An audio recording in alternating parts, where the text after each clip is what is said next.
মাছ মাংস খেতে খেতে যখন মুখে অরুচি চলে আসে তখন বন্ধুরা আপনারা এই আন্ডা কড়াই মশলাটা একবার হলেও ট্রাই করতে পারেন। ভীষণই খেতে ভালো লাগে, ছোট বড় সবার কিন্তু খুব পছন্দের রেসিপি। তো এখানে আমি নিয়েছি 5 পিস ডিম, আর ডিমটাকে কিন্তু আগের থেকে আমি সেদ্ধ করে নিয়েছি। এখন ছুরি দিয়ে ডিমের গায়ে একটু করে আমি কাট লাগিয়ে দিচ্ছি, তাহলে কিন্তু ডিমটা ভেতর পর্যন্ত খুব সুন্দরভাবে ভাজা হয় আর মশলাও খুব সুন্দরভাবে ঢোকে। তাছাড়া তেলের মধ্যে দিয়ে যখন ডিমটা ভাজা হয় ডিমগুলো কিন্তু ফেটে যায় না বা তেলটা ছিটকে আসার ভয় থাকে না। দেখুন এইভাবে করে কিন্তু আমি প্রত্যেকটা ডিমের গায়ে এইভাবে কাট লাগিয়ে দিলাম। আর ডিমের এই রেসিপির জন্য আমার লাগবে একটা ভাজা মশলা। তো মশলার জন্য গ্যাসে কড়াই বসিয়ে দিয়েছি। তো এখন আমি দিয়ে দিলাম 1 চামচ পরিমাণে ধনে, 1 চামচ পরিমাণে মৌরি, 1 চামচ পরিমাণে গোটা জিরে, আর দিয়ে দিলাম 2টো এলাচ আর 2টো দারচিনি, আর দিয়ে দিলাম 2টো শুকনো লঙ্কা। এখন আমি এই শুকনো খোলায় কিন্তু খুব সুন্দরভাবে নাড়াচাড়া করে ভেজে নেব। তবে গ্যাসের ফ্লেমটা একেবারে লোতে আমি রেখেছি, হালকা করে কিন্তু এটা ভেজে নিতে হবে। সুন্দর একটা গন্ধ বেরোলে এটা আমি তুলে নেব। তো বন্ধুরা মশলাটা হয়ে গেছে, এবার তুলে নিয়ে কিন্তু আমি এটা গুঁড়ো করে নেব। এদিকে দেখুন মশলাটা তুলে নিয়ে আমি কড়াইয়ের মধ্যে দিয়ে দিলাম সর্ষের তেল। এবার প্রথমেই তেলটাকে বেশ ভালোভাবে কিন্তু গরম করে নিতে হবে। তো বন্ধুরা তেলটা গরম করে এবার আমি তেলের মধ্যে দিয়ে দিচ্ছি পেঁয়াজ আর ক্যাপসিকাম। পেঁয়াজের পাপড়িগুলো আমি এইভাবে কেটে নিয়েছি, আর ক্যাপসিকামও এরকম কেটে নিয়েছি। তো একটা বড় সাইজের পেঁয়াজ থেকে কিন্তু এইভাবে পাপড়িগুলো কেটে নিয়েছি।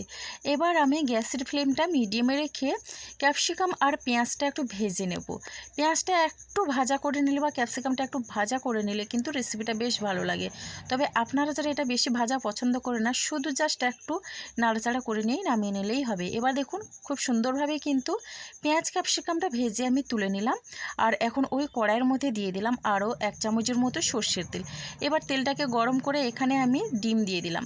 ডিমটাকে ভেজে নেব। এখানে অল্প পরিমাণে দিয়ে দিলাম লবণ, এবার খুবই অল্প পরিমাণে দিয়ে দিলাম এখানে হলুদের গুঁড়ো, আর দিয়ে দিচ্ছি ঝাল লঙ্কার গুঁড়ো। এখন আমি বেশ ভালোভাবেই নাড়াচাড়া করে ডিমগুলোকে ভেজে নেব। একটা কথা বলে রাখি, আপনারা চাইলে কিন্তু এখানে একটু গোলমরিচের গুঁড়োও দিতে পারেন। তো এইভাবে করে কিন্তু একটু নাড়াচাড়া করে ডিমটাকে প্রথমে ভেজে নিতে হবে। তবে খেয়াল রাখতে হবে ডিমটা কিন্তু বেশি ভাজা যাবে না, তাহলে কিন্তু শক্ত হয়ে যায় একটু বেশি ভাজা হয়ে গেলে।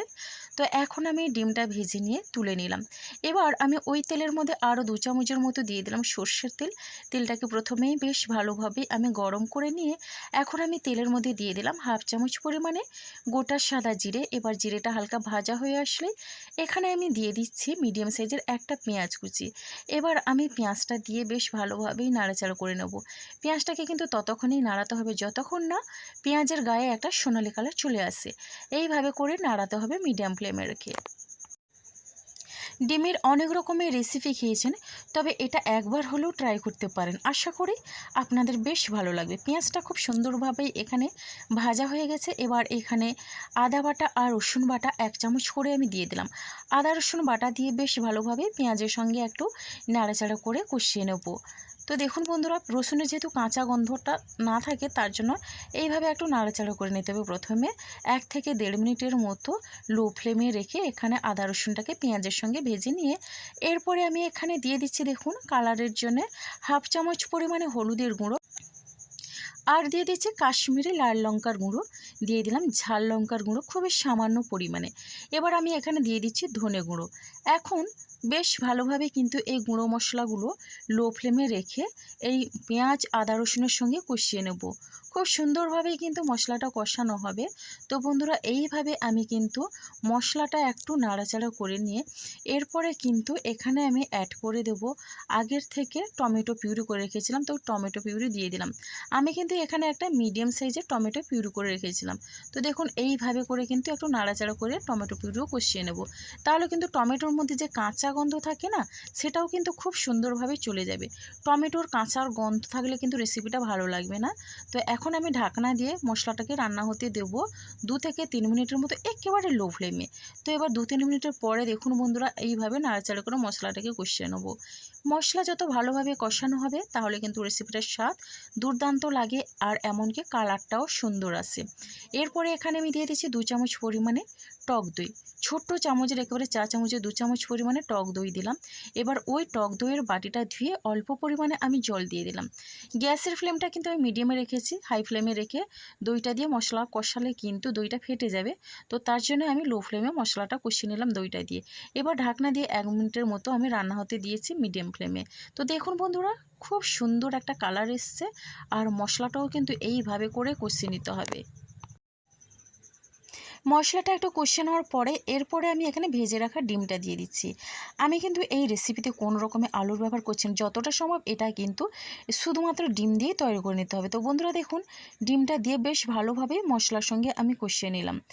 তো ডিমের অনেক রকমের রেসিপি তো খেয়েছেন, এইভাবে আন্ডা কড়াই মশলা একবার হলে আপনারা ট্রাই করবেন। আর কেমন লাগলো কমেন্ট করতে ভুলবেন না।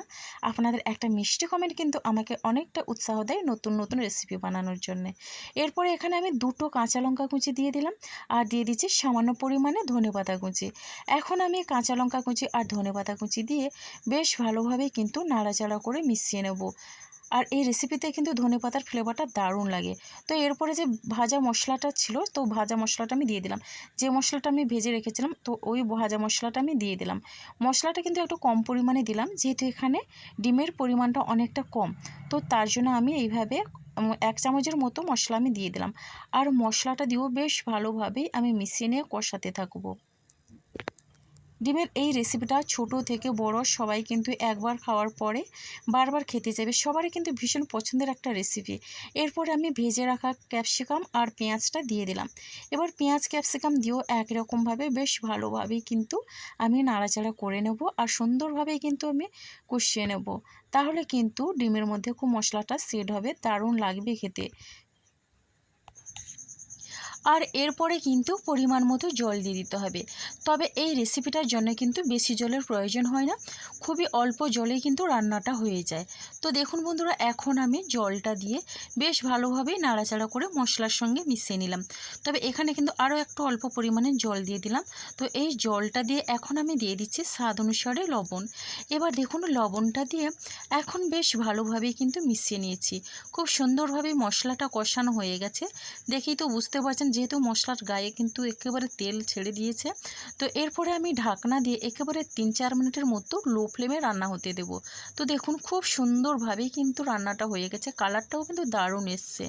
আর এখন আমি এখানে দিয়ে দিচ্ছি খুবই সামান্য পরিমাণে কাসুরি মেথি।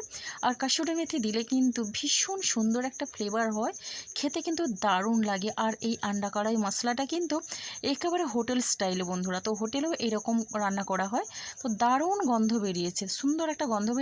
এখন আমি একটু নাড়াচাড়া করে নিয়ে ঢাকনা দিয়ে একেবারে লো ফ্লেমে আরও 1 থেকে 1.5 মিনিটের মতো রান্না হতে দেবো। তাহলে কিন্তু এই মশলাটা খুব সুন্দরভাবে সেট হবে। আর কাসুরি মেথিটা দেওয়ার পরে কিন্তু এইভাবে ঢাকনা চাপা দিয়ে একটু রান্না করে নিতে হবে। দেখুন আর কিন্তু আমি এটা শুকনো করব না, তো এইভাবে কিন্তু গ্রেভি গ্রেভি থাকবে। ছোট বড় সবাই একবার খাওয়ার পরে কিন্তু বারবার খেতে চাইবে।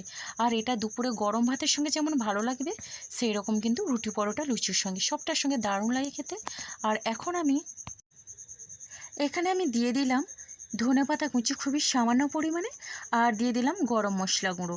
এখন আমি গরম মশলা গুঁড়ো ধনেপাতা কুচি দিয়ে বেশ ভালোভাবে মিশিয়ে নেব। আর এটা মিশিয়ে নিয়ে কিন্তু নামিয়ে নেব, যেহেতু আমার রান্নাটা পুরো হয়ে গেছে পরিবেশনের জন্যে। তো বন্ধুরা, রেসিপিটা দেখলেন তো, খুবই অল্প সময়ের মধ্যে খুব সুন্দরভাবে রান্না করে নিলাম। আপনারাও একবার হলেও ট্রাই করবেন আর কেমন লাগলো কমেন্ট করতে ভুলবেন না।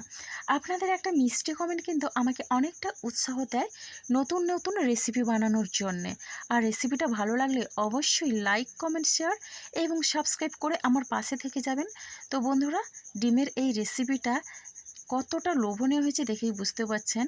তো আজকের এই রেসিপিটা বন্ধুরা এই পর্যন্ত, আর আগামীকাল আসবো আবারও একটা নতুন রেসিপি নিয়ে। আপনারা সবাই সুস্থ থাকুন, ভালো থাকুন। অসংখ্য ধন্যবাদ আর অনেক অনেক ভালোবাসা রইল আমার সোনা বন্ধুদের জন্যে। তবে একবার হলেও ট্রাই করবেন আর কমেন্ট করতে ভুলবেন না কিন্তু।